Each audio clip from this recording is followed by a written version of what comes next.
පොස්සන් දවසේ මම කරපු දේවල් ටික තමයි මේ. මම ඉතින් හවස 5ට 6ට විතර කිට්ටු වෙන්න ගෙදරින් එළියට ආවා.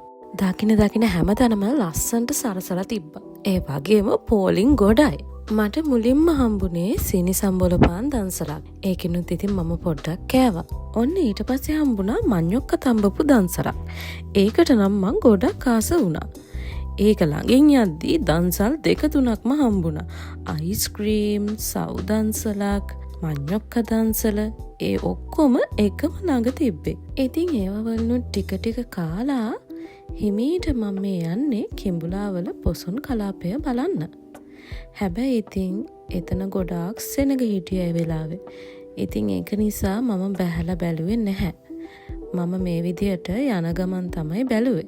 ඉතින් ඕගොල්ලන්ටත් මේ තොරණ ඔක්කොම ටික බලන්න වෙන්නේ මේ විදියට තමයි. එතන තොරණක්, වෙසක් කූඩු, ඒ වගේම පොඩි ස්ටෝල්ස් එහෙම තියෙනවා මම දැක්කා. ඉතින් මේ විදියට ලස්සනට සරසලා තිබ්බ මුළු වටේම.